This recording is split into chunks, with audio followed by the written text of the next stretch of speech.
నమస్తే, welcome to yo-yo TV. నిన్న ఆంధ్రప్రదేశ్లో జరిగినటువంటి విశ్వ హిందూ పరిషత్ ఆధ్వర్యంలో జరిగినటువంటి హైందవ శంఖారావం కార్యక్రమం చాలా సక్సెస్ అయింది. దాంట్లో అనేక రకాలైనటువంటి ఆరోపణలు, రకరకాలైనటువంటి కాంట్రవర్షియల్ ఇష్యూస్ కూడా బయటకు వచ్చినాయి. ముఖ్యంగా హిందువులందరూ ఏకతాటిపైకి రావాలి, హిందువులందరూ ఒక్కటిగా ఉంటేనే రేపొద్దున ఈ సమాజంలో మనం ముందుకు సాగగలమన్న నినాదంతో ముందుకు తీసుకెళ్లారు. కానీ ముఖ్యంగా ఏదైతే అనంత శ్రీరామ్ ఏదైతే సినీ గేరై చేత చేసినటువంటి వ్యాఖ్యలు కొన్ని చాలా ప్రకంపనలు సృష్టించిన, అది కూడా సినిమా ఇండస్ట్రీకి సంబంధించి. సో నిజంగానే ఆయన మాట్లాడిన మాటల వెనక ఏం అర్థం ఉందో ఏంటో తెలియదు కానీ బట్ ఆయన చాలా ఉద్వేగంతో ఊగిపోయినటువంటి పరిస్థితి మనం చూసాం. సో నిజంగానే మరి విశ్వ హిందూ పరిషత్ ఆధ్వర్యంలో జరిగినటువంటి హైందవ శంఖారావం ఎవరిని ఉద్దేశించి, అసలు హైందవ శంఖారావం దేనికోసం ఏర్పాటు చేశారు అనేది మనం ఈరోజు గురువుగారు బ్రహ్మశ్రీ రాఘవ్ శర్మ గారు మనతో పాటు ఉన్నారు. రాఘవ్ శర్మ గారితో మాట్లాడదాం. ఆయన రాజకీయాలకి, అదేవిధంగా ప్రతి ఇష్యూ మీద, ఈ సమాజంలో జరిగే ప్రతి ఇష్యూ మీద నిజాన్ని నిర్భయంగా చెప్పగలిగే దమ్ము నాకుంది, దాన్ని టెలికాస్ట్ చేసే దమ్ము మీకుందా అని ఛాలెంజ్ చేసి మరి స్టూడియోకి వస్తుంటారు. సో మరి అటువంటి దైవాంశ సంభూతులతోటి మాట్లాడి నిజంగానే మరి జరిగినటువంటి ఆ కార్యక్రమంలో ఆయన ఏం గమనించారు, ఆయన ఏం చెప్పాలనుకున్నారో ఆయన మాటలు తెలుసుకునే ప్రయత్నం చేద్దాం. గురుగారు నమస్కారం. శుభాశీస్సులు నాన్న. గురుగారు, మనం రెండోసారి ఇలా కలవడం చాలా సంతోషం. మీ ఛానల్లో నేను ఒక విషయాన్ని తెలియపరుస్తాను. చెప్పండి. మీ ఛానల్లో మన కార్యక్రమాన్ని చూసిన తర్వాత కొన్ని వందల మంది ఫోన్ కాల్స్ చేశారు నన్ను కలవాలని, నన్ను అప్రోచ్ అయ్యి, అవును, అంటే వాళ్ళ సమస్యల్ని తీర్చే క్రమంలో నన్ను చాలా అడుగుతున్నారు. అయితే మీ మాధ్యమం ద్వారా నేను తెలియపరిచేది ఏంటంటే, నేను వీలైనంత వరకు అందరినీ కలుస్తాను, అవకాశాన్ని బట్టి అందరికీ సేవ చేస్తాను. కాకపోతే నేను సిటీలో ఎక్కువ శాతం ఉండడం తక్కువ కాబట్టి, తిరుగుతూ ఉంటాను కాబట్టి, అవకాశం మేరకు మీ ఛానల్ని అభిమానించేవాళ్ళు చాలామంది, మేము ఆ ఛానల్ని రెగ్యులర్గా ఫాలో అవుతాం గురుగారు, మాకు మిమ్మల్ని కలవాలి, మీ అపాయింట్మెంట్ కావాలి అంటే, ఒకటే తప్పకుండా ఆ నెంబర్కి మీరు ఫోన్లు చేయండి, తప్పకుండా అందుబాటులో ఉంటాను, అందరికీ సేవ చేస్తాను. ఎందుకంటే ప్రతి ఒక్కళ్ళకి సమస్యలు ఉంటాయి. వాళ్ళకుండే 10 సమస్యల్లో నేను ఒక్క సమస్య తీర్చిన సీతమ్మ కొడుకుగా నా జన్మధన్యం, నారసింహుడి బిడ్డగా నా అదృష్టం. కాబట్టి తప్పకుండా నేను చేస్తాను, కలవరపడక్కర్లేదు. మరొకసారి మీ ద్వారా మరో మంచి విషయాన్ని పంచుకునే అదృష్టం దక్కినందుకు నేను ఆనందిస్తున్నాను. Thank you Guruji, thank you. ఎందుకంటే మనం మొన్న చేసిన పొలిటికల్గా మనం మాట్లాడిన అంశాలు ఒక 2-3 వీడియోలు బాగా వైరల్ అయ్యాయి. సో అందుకని మీకు ఆ రెస్పాన్స్ వచ్చింది. మాకు కూడా మీ నెంబర్ కోసం నాకు కాల్ చేశారు. బట్ నేను మీ పర్మిషన్ ఇవి కూడా మీ నెంబర్ ఇవ్వకూడదని ఉద్దేశంతో నేను చెప్పలేదు ఎవరికి, ఎందుకంటే దానివల్ల మళ్ళీ మీకు ఏమైనా ఇష్యూస్ వస్తాయని నేను చెప్పలేదు యాక్చువల్గా. అంటే ఒకటే నాన్న, నేను నిజాన్ని మాట్లాడతాను, అయితే అవుతుంది, అవ్వదంటే అవ్వదు, అంతేగాని కక్కిన కూటికి ఆశపడి సింహం గడ్డి తినదు నాన్న. నారసింహుడి బిడ్డ కూడా అంతే. Right, super super. రైట్ గురుగారు, ఇక మనం విశ్వంలోకి వెళ్ళిపోదాం. రైట్. ఇప్పుడు విశ్వ హిందూ పరిషత్ పేరుతోటి ఉన్న హిందువులందరూ కూడా ఏకమై అక్క ఏకతాటిపైకి వచ్చి విజయవాడలో పెద్ద మహాసభ ఏర్పాటు చేశారు. అదే హైందవ శంఖారావం. సో ఈ శంఖారావం యొక్క ఉద్దేశం ఏంటని మీరు అనుకుంటున్నారు? మీ ఒక అంటే మీరు ఎక్కువ ఆ నారసింహుడి యొక్క ఆశీర్వచనంతో ముందుకు సాగుతుంటారు కాబట్టి మీరు గమనించిన అంశాలేంటి? ఈ హైందవ శంఖారావం అనే కార్యక్రమాన్ని నిర్వహించడానికి గల కారణం ఏంటి? అసలు ఎందుకు నిర్వహించారు? ఏ ఉద్దేశంతో నిర్వహించారు? కానీ చాలా అద్భుతంగా సక్సెస్ అయింది. విపరీతమైనటువంటి జనవాహిని వచ్చింది. కానీ కళ్యాణ్ బాబు ఎందుకు రాలేదు? సనాతన ధర్మం కోసం మొట్టమొదట ఎలుగెత్తి చాటి తాను ముందుకొచ్చి అడుగు వేసి ఇటు దుర్గమ్మ కొండ దగ్గర నుంచి అటు తిరుమల కొండ వరకు తాను తన సనాతన ధర్మ పరిరక్షక సేవా సమితికి అంకురార్పణ చేస్తున్నాను అని తొలుగు అడుగు వేసిన మన ఆంధ్రప్రదేశ్ డిప్యూటీ ముఖ్యమంత్రి అయినటువంటి కళ్యాణ్ బాబు, ఆయన రాకపోవడమే నాకు ఆశ్చర్యాన్ని కలిగించింది. ఎందుకంటే సనాతన ధర్మం పేరుతో ఆయన బాగా ఈ మధ్య బాగా హైలైట్ అయ్యారు. ఎందుకు అంటే ఆయన ప్రతి మతాన్ని గౌరవిస్తారు, ప్రతి మతాన్ని అభిమానిస్తారు, ప్రతి మతం వారితోనూ చాలా చనువుగా ఉంటారు. సనాతన ధర్మం కోసం ఆయన నడుం బిగించి అడుగు ముందుకు వేసి మెట్లు కడిగి ఏదైతే కార్యక్రమాన్ని మొదలు పెట్టారో అది తిరుమల వరకు పాకింది. అక్కడ కూడా చేశారు కదా. అటువంటి మనిషిని ఈ హైందవ శంకరావానికి ఎందుకు పిలవలేరు అని నాదొక అనుమానం కలిగింది. ఓకే, కరెక్ట్ అనుమానం. విశ్వ హిందూ పరిషత్ అనబడేటటువంటి వాళ్ళు చేసిన ఈ అద్భుతమైన కార్యక్రమంలో ఆయన కూడా ఉంటే బాగుండేది కదా అని అనిపించింది. ఇది నా వ్యక్తిగత అభిప్రాయం. డెఫినెట్లీ నా వ్యక్తిగత అభిప్రాయం. ఇంకొకటి, ఈ శంఖారావం యొక్క ముఖ్య ఉద్దేశం హైందవ సాంప్రదాయాన్ని బ్రతికించి, హైందవ సాంప్రదాయాన్ని పరిరక్షించి, హైందవుల పరిరక్షణ కోసం పాటుపడే విధంగా ఉంది అనే ఉద్దేశాలు అయి ఉండొచ్చు అని నేను అనుకుంటున్నా. కానీ ఫైనల్గా చూస్తే హిందూ బంధువులందరూ హైందవ సాంప్రదాయం కోసం నడుం బిగించాలి అనేటటువంటి ఆలోచన మంచిదే. కానీ కొంతమంది కొన్ని మాటలు ఇతరులని రెచ్చగొట్టే విధంగా ఉన్నాయని కామెంట్లు పెట్టారు. అంటే అక్కడ అంటే దాని రాజుగారి పెద్ద భార్య మంచిది అంటే చిన్న భార్య చెడ్డదనే వస్తుందిగా. అలా ఉన్నాయని కొంతమంది బాధపడుతున్నారు. కానీ హైందవ శంఖారావం అనేది వాళ్ళు విజయం చేకూరటంలో మాత్రం ప్రథమ పీట వేశారు విశ్వ హిందూ పరిషత్ వాళ్ళు. చాలా చక్కగా చేశారు. చాలా మంది నాకైతే తెలియదు నాన్న, 2-3 తప్ప అందులో నాకు తెలియదు. అంటే ఈ స్వాములు, గురువులు, బాబాలు, వాళ్ళు వీళ్ళు చాలా మందే ఉన్నారు. నేను ఎవరిని పెద్దగా చూసింది లేదు, నేను పెద్దగా పట్టించుకున్నది లేదు. ఎందుకంటే నారసింహుడు తప్ప నాకెవడు కనబడు. ఇప్పుడు నువ్వు నన్ను గురువు గారు అంటావు, నేను వెంటనే భగవత్ సమర్పణం అని అంట. ఎందుకని? అసలు గురువు అనే పదానికి నాకు అర్హత ఉందా? అసలు ఆ స్థాయికి నేను వస్తానా? గురువు అనే 3 అక్షరాల పదానికి నాకు తెలిసి 3 అన్న. ఇది ఎన్నోసార్లు ఎన్నో విధాలుగా ఎన్నో మాధ్యమాల్లో చెప్పా. కానీ ఇప్పుడు మీకు చెప్తున్నా, గురువు అనే పదానికి ప్రప్రథమంగా వచ్చేది కన్న తల్లి. ఎందుకంటే తల్లే అన్నీ నడిపించి చూపిస్తుంది. వీడు మీ నాన్న, వీడు నీ దైవం, ఈయన నీకు చదువు చెప్పేవాడు, ఇది ఈ విధానం అని అమ్మ మొదలు పెడుతుంది. కాబట్టి ప్రథమ గురువు మనకి తల్లి, అవునా? తరువాత ఆసేతు హిమాచలం పాముకోళ్ళు కూడా లేకుండా హైందవ సాంప్రదాయాన్ని, ఆధ్యాత్మిక సౌరభాలని వెల్లివిరిచినటువంటి మహానుభావుడు, జగద్విదితుడు, జగద్గురు ఆదిశంకరాచార్య. ఆయన మహాగురు. అయితే తదుపరి నేను అంటే ఇతరులని నేను చెప్పను, కానీ నేను చూసింది, నేను తెలుసుకున్నది, గురువు అంటే ఎలా ఉండాలి, ఏ విధంగా ఉండాలి, ఏ రకమైన విధానంలో జీవన సరళి ఉండాలి, జీవన శైలి ఉండాలి, ఇతరులకి ఏం బోధించాలి అనే క్రమంలో చూస్తే నాకు తెలిసింది సకల సద్గురు శ్రీ షిరిడి సాయినాథుడు మాత్రమే. ఎందుకు అంటే ఆయన మాత్రమే ఖండయోగ సాధన చేశాడు. అంటే శరీరాన్ని ఖండములుగా చేసి వాటిని శుభ్రపరిచి తిరిగి శరీర నిర్మాణం గావించి ఇది ఖండయోగ సాధన అని చూపించినవాడు. ఇప్పుడున్న వాళ్ళని ఎవరైనా చేయమను, ఎవరైనా చేస్తారా? ఎవరైనా అవుతుందా అసలు? ఇది జరిగే పనేనా కదా.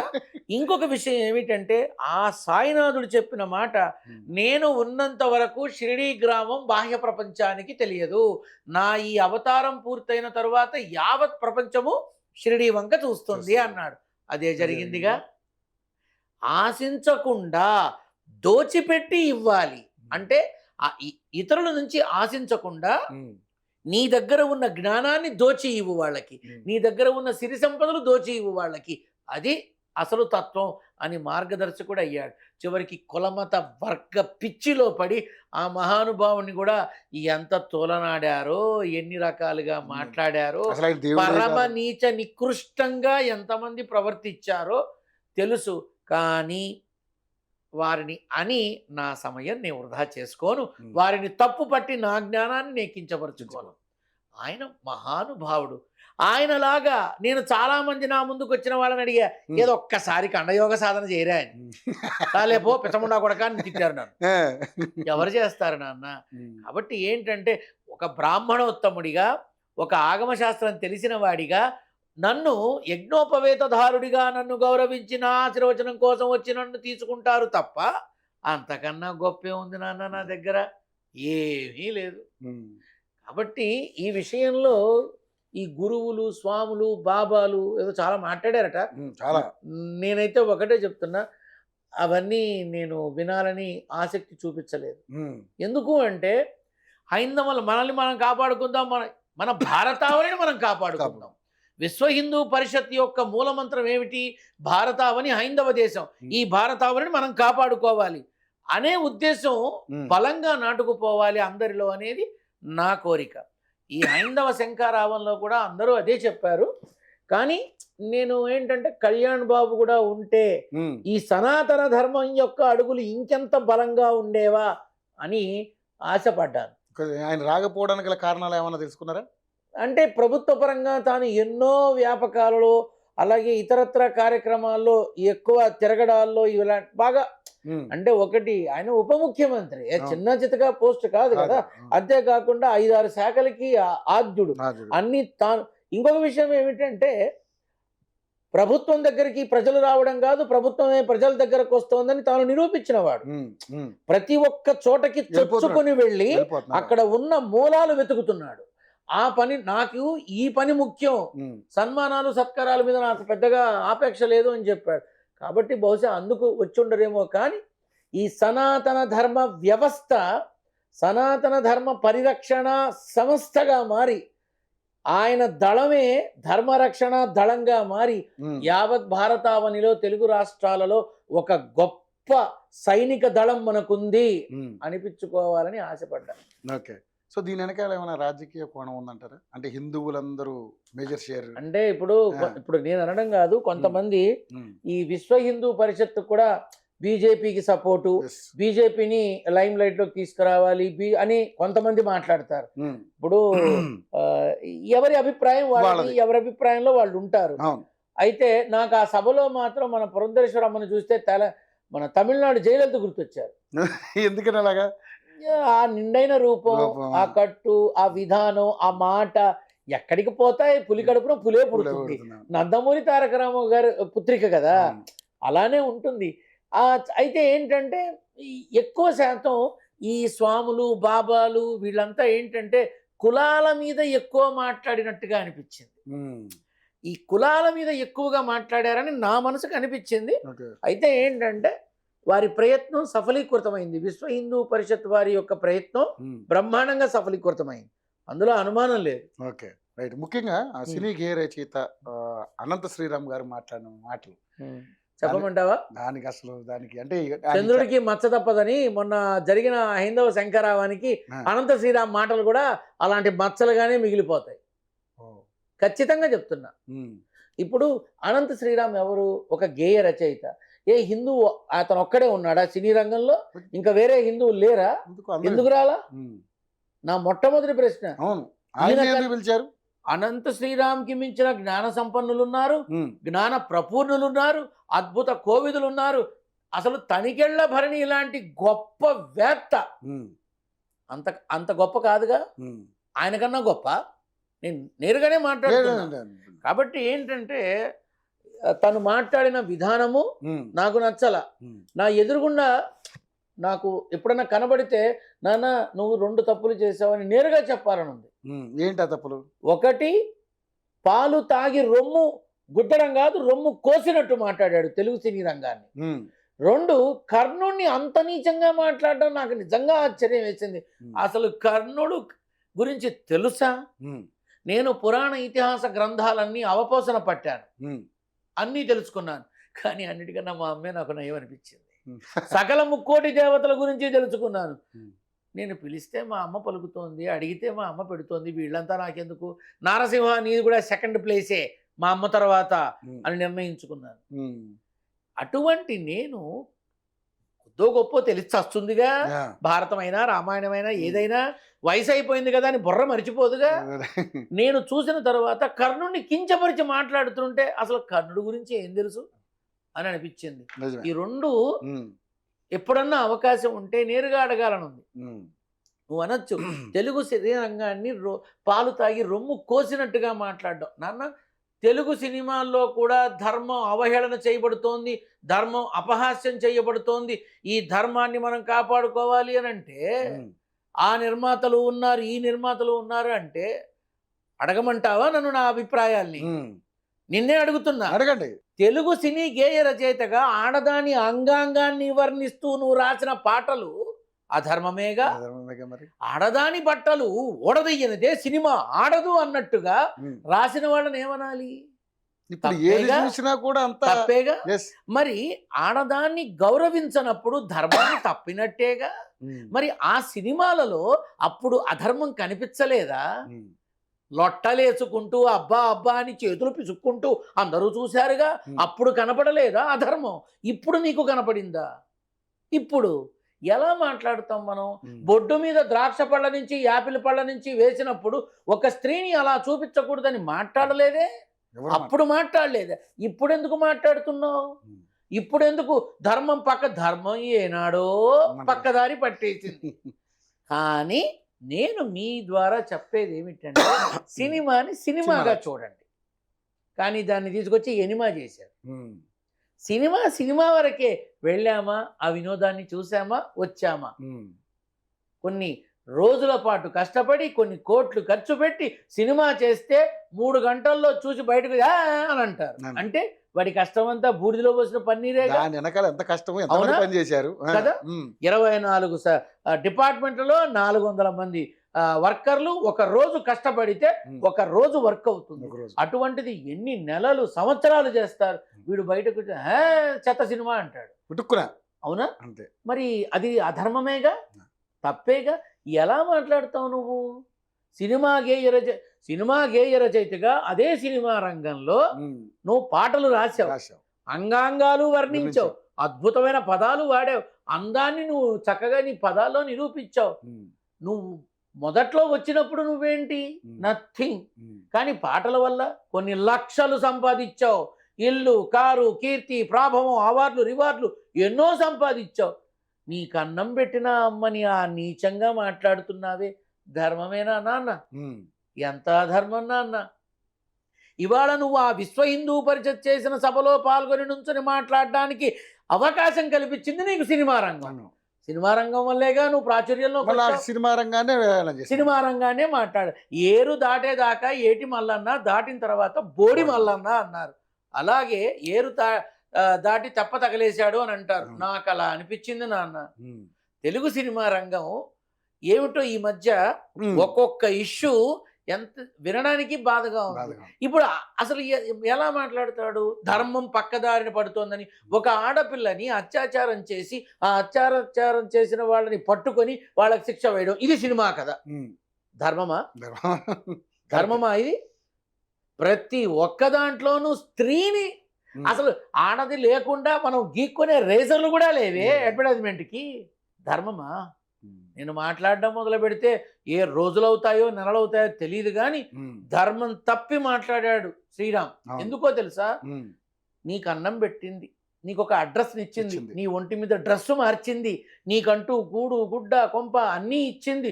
అంతేకాకుండా అవార్డులు రివార్డులు ఇచ్చాయి. ఎన్నో ప్రముఖ వేదికల మీద నువ్వు గొప్పవాడిగా కనబడేలా చేశాయి. ఇతర దేశాల్లో నీకంటూ ఒక గుర్తింపుని తీసుకొచ్చాయి. ప్రతి చోట నీకంటూ ఒక మంచి ప్రాభవాన్ని తీసుకొచ్చాయి. ఆ సినీ రంగాన్ని పట్టుకొని ఎలా మాట్లాడావు నాన్న? ఎంత తప్పు నాన్న? ధర్మం ఏనాడో దారి తప్పింది నాన్న, ఇవాళ నువ్వు మాట్లాడతావేంటి? కానీ ఇప్పుడు మన తెలుగు సినిమాల్లో అంటే అన్ని సినిమాల్లో పోలీసు వాళ్ళని చూపించినంత నీచంగా ఎక్కడ చూపించరేమో అనిపిస్తుంది. ధర్మమా? సుఖము, సంతోషము, ఆనందము ఈ మూడింటిని మర్చిపోయి బ్రతికేది పోలీసు యంత్రాంగం. మొట్టమొదట వాళ్లే. మృతదేహాల మధ్య కాపలాగాసే డిపార్ట్మెంట్ వాళ్లే, ఇంకెవరు కాయరు. అటువంటి వాళ్ళని కూడా నీచంగా చూపిస్తున్నారు కదా. మరి ధర్మమా? ఎంతవరకు? కాబట్టి వయసులో చిన్నవాడు నేను, కానీ నాన్న ఇది తప్పు నాన్న, నీకు అన్నం పెట్టిన అమ్మని ఆ రకంగా చెయ్యి కొరకకు నాన్న అని చెప్పాలని ఉంది. రైట్, ఖచ్చితంగా రైట్. రెండోది, కర్ణుడి గురించి ఏం తెలుసని అర్జునుడిని తక్కువ చేశారు, కర్ణుడిని ఎక్కువ చేశారు అంటే జాతి మతముల నిందు సూతకులమిందందువా అన్న మాటను నువ్వు నిజం చేస్తున్నావా? అసలు నువ్వు గడచిన చాలా వాటిలో నువ్వు చూసుకో, ఎవరు తెచ్చారు ఈ కులాలని బయటికి తీశారు. ఇదివరకు ఇన్ని లేవు, అన్ని ఒక దాంట్లోనే ఉండేవి, అందరికీ అన్నీ అందే. ఇప్పుడు కుల గణన విభజన అని చేసి అందరినీ వేరు చేస్తున్నారు. ఎందుకు అది చేస్తున్నారు? ఏ రాజకీయ లబ్ధి కోసం దేనికి చేస్తున్నారు? చేస్తున్నారు? దేనికోసం చేస్తున్నారు? దీని వెనక వచ్చేదేమిటి? ఉమ్, ఉమ్, వచ్చేదేంటి? ఏమైనా ఉపయోగం ఉందా? సరే ఓకే. హైందవ శంకారావం అన్నప్పుడు హిందువులు హిందువుగానే మాట్లాడాలి తప్ప ఒకరు ఒక క్యాస్ట్ గురించి, ఒకరు ఒక క్యాస్ట్ గురించి ఏమిటి నాన్న ఇదంతా? ఉమ్.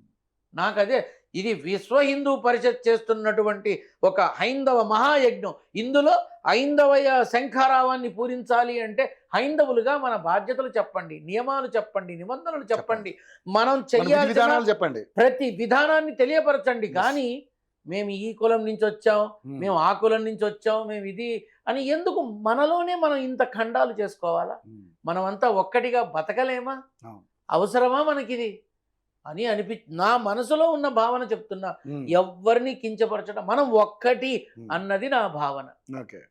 వేరే ఏం లేదు నాకు. ఉమ్. అటువంటిది నువ్వు కర్ణుడి టాపిక్ తీసుకొచ్చి కల్కి సినిమాలో చూపించారు, చూపించు. ఇలా అలా.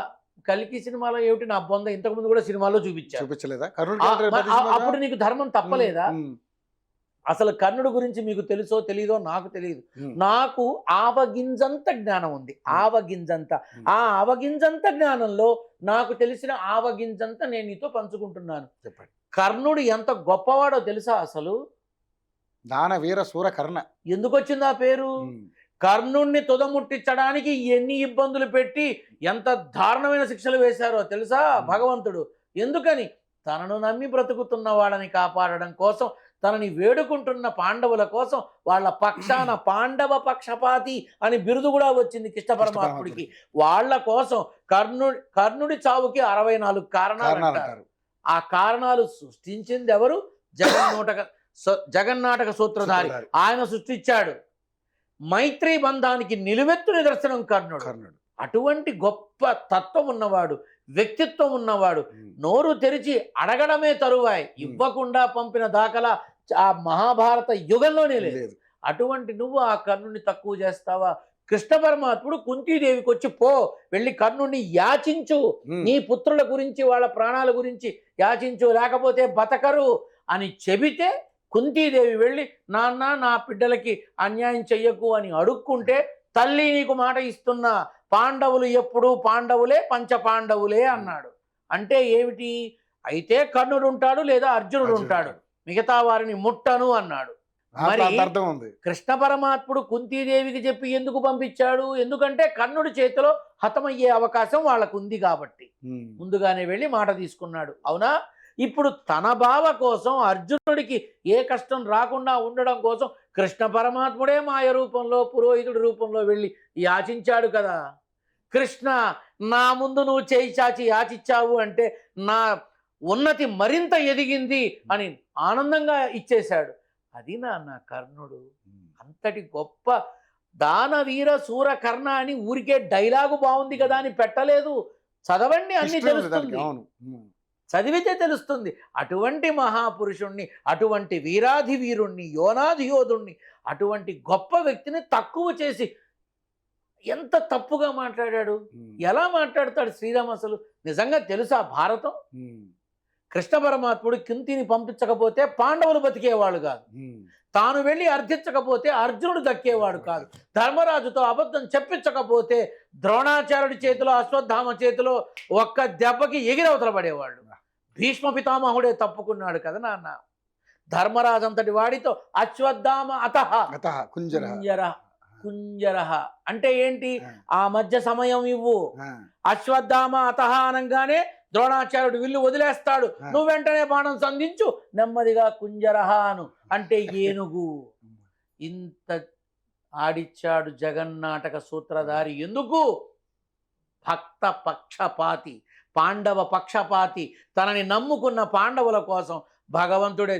కొంటె కృష్ణుడు కదూ, అన్ని అల్లరి పనులే తన భక్తుల కోసం. కాబట్టి ఆదిత్య శ్రీరామ్ మాట్లాడిన మాటల్లో ఒక్కటి, అనంత శ్రీరామ్ మాట్లాడిన మాటల్లో ఒక్క మాట కూడా నా మనసుకి నచ్చలా. నా మనసుకి నచ్చలా. తను తలుచుకుంటే ఇంకా చక్కగా కర్ణుడి గురించి గొప్పగా చెప్పాల్సింది పోయి హీనాతిహీనంగా అర్జునుడు అనుక్షణం కృష్ణ పరమాత్ముడి మీద ఆధారపడ్డాడు, కర్ణుడి మీద ఆధారపడ్డాడు. దుర్యోధనుడు కురు సార్వభౌముడు, సుయోధన చక్రవర్తి కర్ణుడి మీద ఆధారపడ్డాడు. అర్జున సహా పాండవులు మొత్తం సమస్తం అందరూ కృష్ణ పరమాత్ముడి మీద ఆధారపడ్డారు. ఎవరు గొప్ప అంటే కర్ణుడు జాతి తక్కువని నీ నోటికొచ్చినట్టు మాట్లాడతావా? బా. ఎంత తప్పు నాన్న. సూతసుతుడు అంటే అంత చిన్న చూపా? చాలా అసలు ఒక్క మాట చెప్తున్నా నాన్న, సోకాళ్ళది సొసైటీలో ఉన్నతంగా బ్రతికే ప్రతి ఒక్కళ్ళు, ముఖ్యంగా బ్రాహ్మలు అంటారు నా బొంద, ఏమి కాదు అందరినీ అడుగుతున్నా. చెత్త తీసుకెళ్లేవాడు గనక ఒక్క వారం రాకపోతే, మొత్తం కంపేగా, పని మనిషి వచ్చి అంటూ తోమకపోతే, అంతే, గడ్డం చేసేవాడు నేను చెయ్యను పో అంటే మాసిపోయి తిరుగుతూ ఉంటాం. వీళ్ళెవరూ లేకపోతే ఉన్నతంగా బతికేవాడు ఊపిరి పీల్చగలడా? కరెక్ట్, వాస్తవం. ఊపిరి ఎవరి మీద ఆధారపడుతున్నాడు? పొద్దున్నే పాల ప్యాకెట్ రాకపోతే ఫోన్ కొట్టేస్తారు, ఏమిడు ఇంకా పాలు రాలేదని. పని మంచి రాకపోతే ఫోన్ కొడతారు, కూరలు రాకపోతే ఫోన్ కొడతారు. మనం ఇంతమంది మీద ఆధారపడుతున్నా కూడా ఎందుకు నాన్న ఇంకా మిగతా వాళ్ళ మీద చిన్న చూపు? కరెక్ట్, నిజం.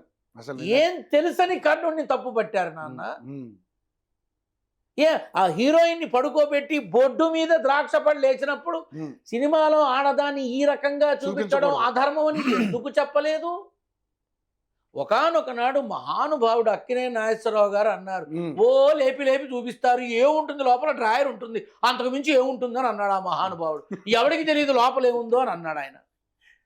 ఇవాళ అవి కూడా లేకుండానే రీల్స్ పెడుతున్నారు, చూస్తున్నారుగా. మరి అటువంటిప్పుడు నువ్వు ఇంతగా ఆలోచించేవాడి వెళ్ళి పెట్టు కంప్లైంట్, అధర్మం అండి స్త్రీలను ఈ రకంగా చూపిస్తున్నారని పెట్టు, ఒక్కసారి నేను చూస్తా. అవుతుందా నీ వల్ల? నీకు అన్నం పెట్టిన ఆ చెయ్యిని కొరికినట్టుగా సినీ రంగాన్ని పట్టుకుని మాట్లాడడం కరెక్ట్ కాదు. కాబట్టి మీ ద్వారా నేను చెప్పేది అనంత శ్రీరామ్, అనంత శ్రీరామేనా, అనంత శ్రీరామ్, ఈ రెండు విషయాల్లో రెండు తప్పులే. మనము తిన్న ఇంటి వాసాలు లెక్క పెట్టినట్టు చెయ్యకూడదు. తెలిస్తే తెలిసినట్టు ఉండాలి, తెలియకపోతే నవరంధ్రాల్లో మైనం కూరుకొని కూర్చో అని మా అమ్మగారు నాకు చెప్పారు. తెలియకపోతే నేను అలానే కూర్చుంటా, కానీ నోటికొచ్చిన మాట నేను మాట్లాడను. నిజంగా అంటే అనంత శ్రీరామ్ మరి ఎందుకు అట్లా మాట్లాడారు? కానీ ఇప్పుడు మామూలుగా ఆయన కూడా రాసే పాటలు కూడా అన్ని కూడా మామూలుగా సెక్స్ సాహిత్యాలే ఉంటాయి, అన్ని కూడా. అవునా? అధర్మమే కదా నాన్న. ఇప్పుడు నేను అంటే చెప్పొచ్చని నేను భావిస్తున్నాను. చెప్పండి. అసలు స్త్రీ యొక్క గొప్పతనమే తెలియదు, అటువంటి వీళ్ళు ఇన్ని మాటలు మాట్లాడతారు. తల్లి నెత్తిన పెట్టుకుని చూస్తుంది, జాగ్రత్తగా వినండి, నెత్తిన పెట్టుకుని చూస్తుంది, అవునా? కళ్ళల్లో పెట్టుకుని కాపాడుకుంటుంది, అవునా? మన బుగ్గలు పట్టుకొని ఆడిస్తుంది, అవునా? ఏడుస్తుంటే తన భుజం మీద పడుకోబెట్టి జోలపాడి నిద్రపుచ్చుతుంది, అవునా? తన స్తన్యంతో మన కడుపు నింపుతుంది పాలనిచ్చి, అవునా? పొట్ట మీద కూర్చోబెట్టి నాన్న శ్రీరంగా శ్రీరంగా అని ఆడుతుంది బిడ్డతో, అవునా? మనం ఎక్కడి నుంచి వచ్చామో ఆ జన్మస్థలాన్ని ఎప్పుడూ మర్చిపోకూడదు, అవునా?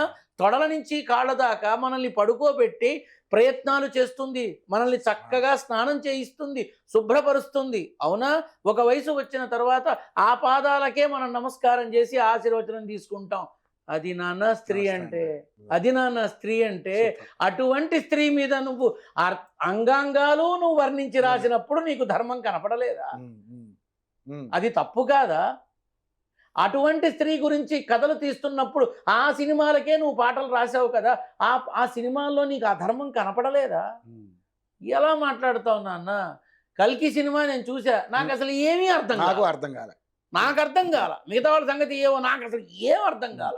ఒక్కటి అర్థమైంది, అదేదో 2 రెక్కలు వేసుకున్న ఒక కారు ఊరు తిరిగిందని మాత్రం అర్థమైంది. అంతకుమించిన అది చిట్టో బొట్టో ఏదో ఉంది, అది నాకు తెలియదు. నిజంగా నాకు సినిమా ఏం అర్థం కాలేదు. నేను నిజంగా చెప్తున్నా. కానీ తెలిస్తే తెలిసిందని చెప్తాం, తెలియకపోతే తెలియదని చెప్తాం. ఎందుకు నాన్న అక్కర్లేని ఈ వివాదాలలో మనం కొని తెచ్చుకోవడం? అంటే నేమ్ కోసమా, లేదు అందరూ చూస్తారనా? ఎంతవరకు ధర్మం?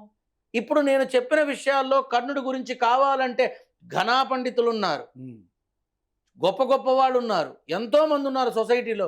వెళ్ళి అడుగు, కర్ణుడు చెడ్డవాడైతే సినిమాలు ఎందుకు వచ్చాయి? మరి కర్ణుడి మీదే ఎందుకు? మహానుభావుడు నందమూరి తారక రామారావు కర్ణుడి యొక్క విధానాన్ని బయట ప్రపంచానికి తెలియపరిచాడు. కర్ణుడు తన భార్యతో, సుయోధనుడి భార్యతో చదరంగం ఆడుతున్నప్పుడు అకస్మాత్తుగా సుయోధనుడు వస్తాడు. ఇద్దరూ కంగారు పడి ఒక్క క్షణం లేచి సుయోధన సెలవివ్వు అని అంటాడు. ఆట ముగించండి అని వెళ్ళిపోతాడు. ఉమ్. ఆ ఘట్టంలో మనకి తెలియాల్సింది ఏమిటి? తన భార్య మీద ఉన్నటువంటి అపారమైన నమ్మకం సుయోధనుని యొక్క మనసులో చూడాలి. తన స్నేహితుడి యొక్క గొప్పతనాన్ని గుండెల్లో దాచుకొని మైత్రీ బంధానికి తను సకలం సర్వం సమస్తం వదిలిపెట్టి చెయ్యి పట్టుకున్నందుకు విపక్షపాతి అంటే కుంతీదేవి కొడుకైనప్పటికీ తన కోసం నిలబడ్డ ఆ మైత్రీ బంధాన్ని కనిపెట్టాలి. సుయోధనుడి గొప్ప మనసుని అర్థం చేసుకోవాలి. ఆ ఘట్టంలో ఇది అటువంటివన్నీ కించపరుస్తావా? ఎంతవరకు ధర్మం?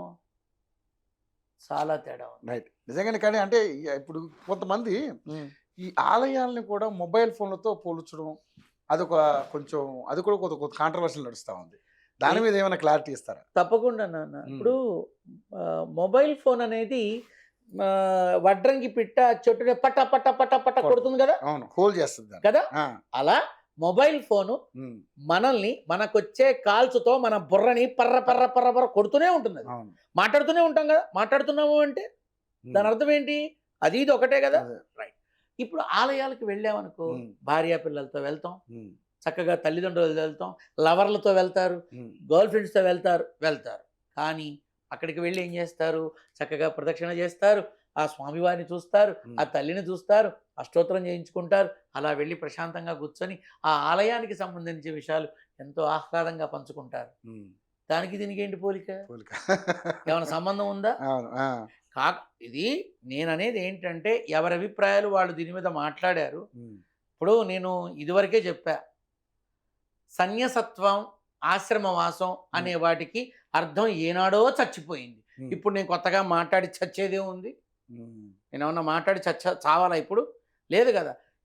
ఈ రెండు ఇతరుడు ఎలాగైతే ఈ రెండు కరెక్ట్ కాదు అని అన్నారో నేను ఏకీభవిస్తా, ఈ రెండు కరెక్ట్ కాదు. మరి అది కంపేర్ చేసి మాట్లాడడంలో దాని వెనక ఉన్న వాళ్ళ మర్మం ఏమిటో నాకు తెలియదు. అది నాకు అనవసరం. నాకు ఆ పోలిక నా మనసు కూడా కొంచెం కష్టంగానే అనిపించింది. సరే, అసలు మామూలుగానే నేను పట్టించుకొని ఇప్పుడు వెళుతూ వెళుతూ పెంట మీద ఎవడన్నా రాయేస్తాడా? నేను వెయ్యను. ఎందుకని? నా బట్టలు అందంగా ఉండాలి, నేను చక్కగా ఉండాలి, అందంగా బేసిక్గా కనపడాలి, నాకెందుకు ఆ పెంట అనుకుంటా కదా. కానీ ఆ పోలిక మాత్రం కొంత అధర్మమే. ఎందుకంటే ఆలయం మొబైల్ ఫోనా? Mobile phones are not allowed in the temple. నువ్వు ఇంత పెద్ద తాటిగా ఎంత అక్షరాలతో పెడతావు, ఫోన్లు అలౌడ్ లేదని, అటువంటి టెంపుల్ని నువ్వు మొబైల్ ఫోన్తో పోల్చావు. ఎంతవరకు ధర్మం నాన్న? ఆలోచించాలి కదా నాన్న. నోటికొచ్చిన మాట ముట్టికొచ్చిన పిత్తు అన్నట్టుగా అయిపోయింది సొసైటీలో మాట్లాడేవాళ్ళు. ఏమన్నా అర్థం ఉందా? అసలు ఎందుకు ఇక్కడ ప్రముఖులు మాట్లాడటమే గొప్ప విషయం. ఎందుకు? దేనికి? అదే అంటున్నా. ఇక్కడ మామూలు నాలంటోడో ఎవరు ఆయనంటోడో మాట్లాడితే వేరు, ప్రముఖులు మాట్లాడడం ఆశ్చర్యార్థం. మరి నేను అదే అడుగుతున్నా. ఇవి ఇప్పుడు వీరందరినీ నేను తప్పు పట్టను, ఎందుకంటే నాకు అంత అర్హత లేదు. ఏదో మూల కూర్చొని నారశివుడి నామజపం చేసుకుంటూ నా నాన్నతో మమేకమై అనుష్ఠానంలో ఆనందాన్ని పొందుతూ నాన్ననే నిత్యం చూస్తూ బ్రతుకుతున్న సీతమ్మ కొడుకు వీడు. మిగతావి నాకెందుకు? నన్ను నమ్మి వచ్చే వాళ్ళకి సేవ చేసి నా జన్మధన్యం చేసుకుంటే చాలు. అయితే ఏంటంటే ఇది నాకు అనిపించింది, mobile phones are not allowed in the temple. అటువంటిది ఆ మొబైల్ని టెంపుల్తో పోల్చడం ఎంతవరకు ధార్మికం? ఎంతవరకు ధార్మికం? రేపటి నుంచి పెంచండి. ఇప్పుడు విఐపి దర్శనాలు ఉండకూడదు, బాగుంది, ఓకే. నువ్వే విఐపిగా వెళ్తున్నావుగా, ఇంకెక్కడ ఎందుకు ఉండదు మరిగా? నువ్వే విఐపిగా వెళ్తున్నావు కదా. నువ్వు వస్తున్నప్పుడు ఎందుకు ఈ అక్కర్లేని హంగు వార్పాటం, మంది మార్బలం? దేనికి? దేవుని చూడడానికి కూడా దేనికి? నేను ఎవరినైనా ఒకటే అడుగుతున్నా, దాంట్లో అందరూ వస్తున్నారు. విఐపి అనే దర్శనాన్ని రద్దు చెయ్యాలి అంటే నకసిక పర్యంతం అన్ని మారాలి. మారతాయా? మారు. జరుగుతాయా? జరగవు. నామకే వస్తే అంతే. ఎవరు చెయ్యలేరు నాన్న, అది జరగదు. విఐపి బ్రేక్ దర్శనం అని మనకి మన ప్రముఖుల కోసం ప్రత్యేకించి ఎందుకు పెట్టారు? వాళ్ళకి వాళ్ళ బాధ్యతలు ఉంటాయి. మంత్రులకైనా, పోలీస్ అధికారులకైనా, ఉన్నతాధికారులకైనా వాళ్ళకి వాళ్ళ బాధ్యతలు ఉంటాయి. ఆ బాధ్యతలను నిర్వర్తించాలి అంటే వీళ్ళు గబాలను వెళ్ళి దర్శనం చేసుకుని గబాలను రావాలి. కాబట్టి వాళ్ళు ఆ రకమైన విధానాన్ని మొదలు పెట్టారేమో. సరే, ఇదంతా నాకెందుకు? ఎవరు విఐపిగా పోతే నాకెందుకు? ఎవరు సర్వదర్శనంలో పోతే నాకెందుకు? నాకైతే ఏంటంటే ఈ హైందవ శంఖారావంలో కొంతమంది వాళ్ళ ప్రాభవం కోసం మాట్లాడినట్టుగా అనిపించింది కానీ హైందవ శంఖారావంలో విశ్వ హిందూ పరిషత్ యొక్క ఆలోచనలని ఎంతమంది గట్టిగా పట్టుకొని ఉన్నారు అనేదే నేను చూస్తున్నాను. విశ్వ హిందూ పరిషత్ అనే చిన్న సంస్థ కాదు కదా, అంత గొప్పగా నిర్వహించారు. అటువంటి డయాస్ చంద్రుడిలో మచ్చలాగా కొన్ని ఇలా ఉన్నాయి అంతే. కానీ నిజంగానే కానీ ఇది రాజకీయంగా ఒక ఐడియాలజీతో పెట్టారని కొంతమంది మాట్లాడుతున్నారు. దాని వెనకాల ఏమన్నా మీరేమైనా గ్రహించారా? నన్ను ఒకటి అక్కడ ఏమిటంటే ఇప్పుడు డయాస్ మీద బీజేపీకి సంబంధించిన నాయకులు ఉన్నారు, తెలుగుదేశం సంబంధించిన నాయకులు ఉన్నారు, టీడీపీ సంబంధించిన నాయకులు ఉన్నారు. ఇప్పుడు ఏమంటావు దీన్ని? ఏదైనా అనుకోవచ్చు, దాన్ని మనకు అనవసరం. హైందవ సాంప్రదాయం కింద హైందవ బంధువులంతా రావాలి, హైందవ శంఖారావాన్ని దిగ్విజయపరచాలి అని అన్నారు, చేశారు. మనకెందుకు నాన్న అదంతా? కానీ ఇక్కడ నేనో లేకపోతే ఇతనో లేకపోతే మీరో ఇంకొకరు ఎవరో సినిమా ఇండస్ట్రీ మీద బురద జల్లితే ఒక అర్థం, సరే వాక్కున్నారులే అనుకోవచ్చు. ఇండస్ట్రీలో ఉన్నోళ్ళు జల్లుతాం వల్ల వెనకాల ఎవరైనా కారణాలు ఉన్నాయి. ఎవరో డబ్బులు ఏమైనా ఎగ్గొట్టారేమో, ఎవరన్నా ఇస్తానన్న వాళ్ళు ఇవ్వాల్సిన వాళ్ళు ఇవ్వకుండా ఏడిపిస్తున్నారేమో, ఆ కారణం కూడా ఉండొచ్చు. ఉండొచ్చుగా. గుర్రం ఎగరావచ్చు, దాందేముంది. ఏ విధంగా చూసుకున్నా తను అలా మాట్లాడకూడదు, అది అధర్మం. ఖచ్చితంగా చెప్తున్నా నేను. ఇక కొంత పొలిటికల్గా ఒక 2 క్వశ్చన్లు అడగొచ్చు మిమ్మల్ని? తప్పకుండా నాన్న. ఇప్పుడు తెలంగాణలో ఇటు బీజేపీ, జనసేన, టీడీపీ కలిపి రేపొద్దున ఇక్కడ ఒక అద్భుతమైనటువంటి మైలేజ్ రాబోతుంది తెలంగాణలో. వీళ్ళు ముగ్గురి కలయికతో రానున్న ఎన్నికల్లో వీళ్ళు పావులు ఈ విధంగా కదుపుతున్నారనేది ఒక రకంగా ఒక వార్త చక్కర్లు కొడతా ఉంది. దాని వెనక కొంచెం వర్కౌట్ కూడా జరుగుతున్నట్టుగా కనబడతా ఉంది. పొలిటికల్ సర్కిల్స్లో ఎక్కువగా దీని గురించి మాట్లాడుతూ ఉన్నారు, డిస్కషన్స్ కూడా జరుగుతున్నాయి స్టూడియోస్లో. ఏంటి మీరేమనుకుంటున్నారు? ఎందుకు జరగకూడదు? ఇది నేను ఎప్పుడో చెప్పాగా, నువ్వు ఇప్పుడు అడుగుతున్నావు నన్ను. అక్కడ ఉన్నట్టు కూటమి ఇక్కడ ఎందుకు ఉండకూడదు అని అన్నానుగా. వర్కౌట్ అవుద్దా? అవ్వదు నాన్న, అది అనేది. ఇక్కడ వర్కౌట్ అవ్వదు, ఖచ్చితంగా అవ్వదు. ఎందుకంటే అక్కడ ఉన్న బలంలో ఇక్కడ 8% లేదు.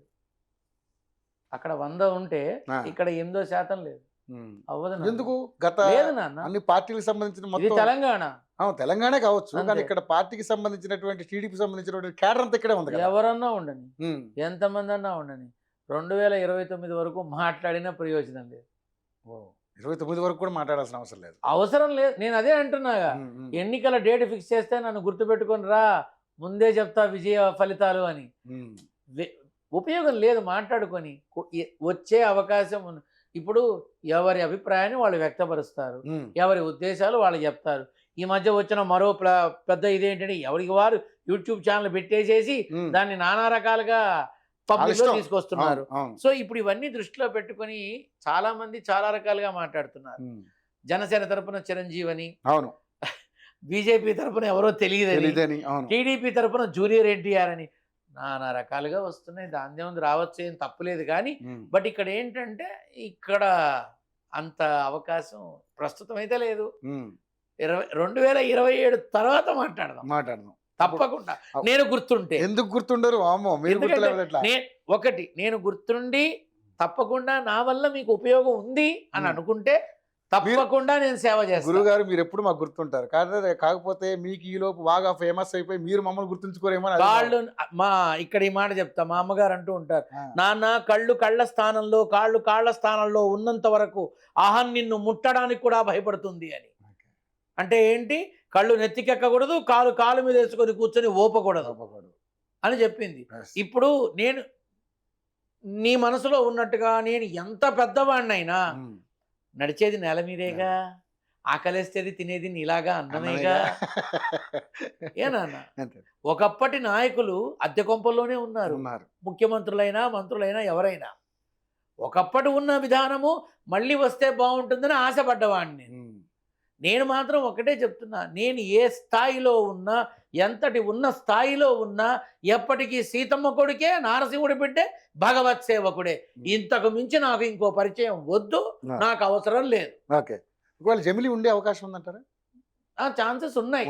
ఎందుకంటే మార్పు అనేది 2026 నవంబర్ 18వ తారీఖు తర్వాత కొంత దానికి సంబంధించిన గాలులు వీస్తాయి. ఇస్తాయి. వీచడం మాత్రం పర్ఫెక్టే, ఎందుకంటే పక్క సహజం కదా నాన్న. ఇప్పుడు మన ప్రభుత్వం వస్తే బాగుండని ప్రతిపక్షం వాడికి ఉంటుంది. ఉంటుంది. అందరూ వెళ్ళి ఇప్పుడు 100 మందిలో 80 మంది వెళ్ళి ఎస్ మనం చేద్దాం అంటే ఆటోమేటిక్గా చేస్తారు. అవును. అవన్నీ ఎందుకు నాన్న? నరేంద్ర మోడీ కత్తి పట్టుకొని ఎస్ నేను యుద్ధానికి సిద్ధం అంటే అయిపోయి కథం అంతే. కాబట్టి ఏంటంటే ఆ విషయాలు మనం అప్పుడు మాట్లాడదాం. మాట్లాడదాం. కానీ వాస్తవంగా చెప్పాలి అంటే తెలంగాణలో మిగతా వాళ్ళకి అవకాశం లేదు. లేదు. ఇప్పుడు లేదు, అవకాశమే లేదు. అవకాశం లేదు. ఇప్పుడు అసలు ఆలోచన కూడా వద్దు. అవద్దు. ఎందుకంటే ఇంకా కడుపులో ఉన్న గర్భంలో ఉన్నటువంటి స్థితి వాళ్ళది. అది ఓకే. ఇంకా పిండం తయారు కాలే. అబ్బే, లేదు లేదు నాన్న, లేదు ఇంకా సమయం పడుతుంది. సమయం పెడుతుంది. Okay right. మరి ఒక నిజంగా ఎవరికి అనుకూలంగా ఉండబోతుంది అనుకుంటున్నారు? దేనికి? మామూలుగా ఇక్కడ ఉన్నప్పుడు బీజేపీ ఎలాగా ఇక్కడ ఊళ్ళు ఊరుతుంది, ఒక్కసారి అధికారంలోకి రావాలి. బండి సంజయ్ అధ్యక్షులుగా ఉంటే కొంత అవకాశం ఉంటుంది, అంటే బలం పెరగడానికి అవకాశం ఉంటుంది అంతే. ఇక మిగతా విషయాలు మాట్లాడి కూడా వేస్ట్. నేను అంటే ఇప్పుడునే మాట్లాడకూడదు. కరెక్టే మీరు అన్నది. కానీ బండి సంజయ్ ఉండే అవకాశం లేదుగా. రావచ్చుగా. ఏమో ఆయన కేంద్ర మంత్రి, నేను ఆయనకి అసలు ఆయన తాటే లేదు. చాలా మంది ఈటల రాజేందర్ అని, తర్వాత డికే అరుణ్ అని అధ్యక్ష పదవి రేసులు ఇక్కడ, అదేవిధంగా అరవింద్ అని, తర్వాత రఘునందన్ రావు అని ఇలాంటి పేర్లే వినపడుతున్నాయి తప్పితే మళ్ళీ బండి సంజయ్ పేరు వినిపించే అవకాశం లేకుండా పోయింది. చివరికి ఆయన దిక్కు అయితే ఏమో ఇందాక మీరు అన్నట్టు గుర్రం రావచ్చు. ఇక దీని కష్టకాలం నుంచి బయటికి నెట్టాలి అంటే ఆయనే ఉండాలి అనుకోవచ్చు. ఇక్కడ విషయం ఏంటంటే డ్రైవర్ పర్ఫెక్ట్ గా ఉంటే 36 మంది ప్రశాంతంగా పడుకోవచ్చు. అవునా? ఏమండి, నేను ఇప్పుడే లెర్నింగ్ లెస్ కంప్లీట్ చేసుకొని లైసెన్స్ తెచ్చుకున్నా, నేను నడుపుతా, మీరంతా ప్రశాంతంగా పడుకోండి అంటే ఒక్కడు కూర్చుంటాడా? టెన్షన్ తోనే కూర్చుంటారు. ఎవరు? ఎవరన్నా వర్రాపాటును కూడా కూర్చోరు. వర్రాపాటు ముందు సీట్ లో ఉన్నవాడు వచ్చి కూర్చుంటాడు, నాకు వెళ్ళాలి అర్జెంట్, నువ్వు పోనీ, ఆగు అలానే ఉంటుంది. కాబట్టి ఏంటంటే యుద్ధం చెయ్యగలిగిన వాడు, నా దగ్గర గద లేదు, కత్తి లేదు, విల్లు లేదు, నా చేతులే నాకు ఆయుధాలు, చూసుకుందాం పడే లోపల 10 మందిని కొడతా అనుకున్న వాడికే యోగం ఉంటుంది. కాబట్టి ఆ సమయం వచ్చినప్పుడు ఏమైనా జరగచ్చు. రైట్. ఎలా ఉండబోతుంది? జరగాలని కోరుకుంటా నిజంగానే. మేము కూడా అవకాశం ఉంటే బాగుంటుంది. ఎందుకంటే వాళ్ళు రావాలనుకుంటున్నారు కాబట్టి పైగా మెజారిటీ కూడా మంచిగా, వాళ్ళకి 8 మంది ఎమ్మెల్యేలు, 8 మంది ఎంపీలు ఉన్నారు. సో ఏమో చెప్పలేం. Anything may be happen. Yes. ముఖ్యంగా చూసుకుంటే ఎలా ఉండబోతుంది సార్ 2025లో ఎవరికి? పొలిటికల్ పార్టీస్కి ఏముంది, పెద్దగా ఏముండవు నాన్న. అంతే. అంటే మిగతా ఇష్యూస్ బాగా హైలైట్ అవుతూ ఉంటాయి పథకాల కన్నా. బాగా చెప్పారు. కరెక్ట్. ఇంకా 2-3 ఇష్యూలు రేజ్ అవుతాయి. ఇంకా 2-3 ఇష్యూలు రేజ్ అవుతాయి. కేటీఆర్ ఆల్రెడీ రేజ్ నడుస్తుంది. ఇంకా 2-3 ఇష్యూలు రేజ్ అవుతాయి. ఆ ఇష్యూల మీదే ప్రభుత్వం, తప్పదు, వాళ్ళకి వేరే ఆప్షన్ ఉండదు. ప్రభుత్వం దాని మీదే ఒక కసరత్తు చెయ్యాలి. వాళ్ళు చెప్పానుగా 13 మినిమం 13 నెలలు తలనొప్పి తప్పదు అంతే. కాంగ్రెస్ కి సంబంధించి అందులో అంటే కొంతమంది ఒకళ్ళిద్దరు భయంకరమైన అనారోగ్యానికి గురయ్యే అవకాశం ఉంది. ఆ తలకాయ నొప్పులు కూడా ఉంటాయి. ఆ పేర్లు అప్రస్తుతం, ధర్మ విరుద్ధం నేను చెప్పకూడదు. కానీ మనసా వాచా కర్మణ వాళ్ళు బాగుండాలని ఆశిస్తాం అంతే. ఇంక వేరే ఏం చేస్తాం? సో ఇప్పుడు ఈ ఇష్యూలు, ఈ డిస్టర్బెన్స్లు, ఈ మైనస్లు ఇవన్నీ కొంచెం ఆబ్వియస్లీ చక్కగా సంవత్సరం అంతా వెళ్ళిపోతుంది హ్యాపీగా, శుభ్రంగా, మనకు తెలియకుండానే. అంతే. ఇప్పుడు ఆల్రెడీ 13 ఏళ్ళు మనకు తెలియకుండానే అయిపోయింది. మొన్న 31st అన్నారు, రేపు ముక్కోటి అంటున్నారు, అయిపోయింది. తర్వాత మహాశివరాత్రి అంటారు.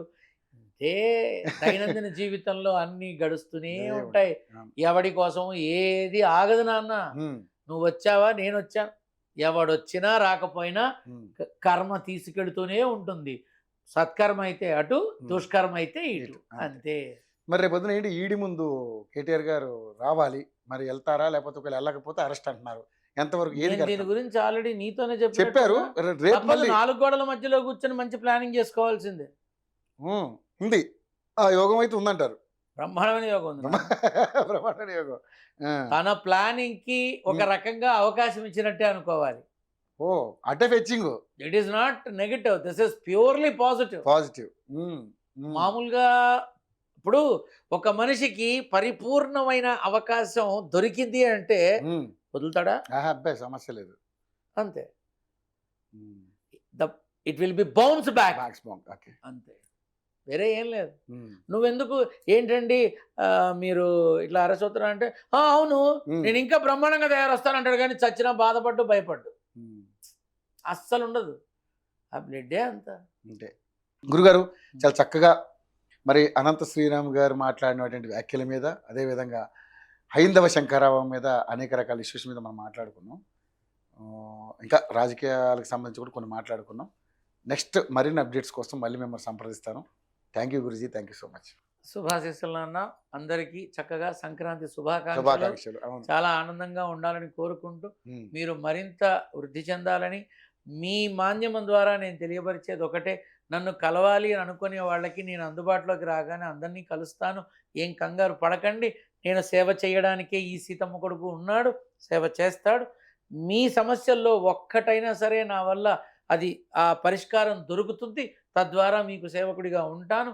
ఏమీ అధైర్యపడక్కర్లేదు. అవకాశాన్ని బట్టి అందరినీ ప్రత్యేకించి మీ ఛానల్ యొక్క లైకర్స్ని అంటే మీరు బాగా రిలీజ్ చేసేవన్నీ కూడా చాలా ఇష్టపడతారట వాళ్ళు. మేము మీ ఆ ఛానల్లో చూసామండి, మీరు మా channel the kind of responses మా యోయో ఛానల్లో మీరు వచ్చారు కదా, see how the connection between the both. అవునమ్మా, మీ ఛానల్లోనే వచ్చాను, చెప్పాను, తప్పకుండా వస్తాను, పిలుస్తాను, మాట్లాడతాను అని తెలియపరిచాను.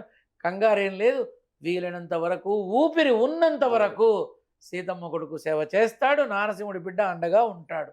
ఇది నేను తెలియపరిచేది. సంక్రాంతి శుభాకాంక్షలు తెలియపరుస్తూ సెలవు తీసుకుంటున్నాను. Thank you Guruji. శుభాశీస్సులు నాన్న.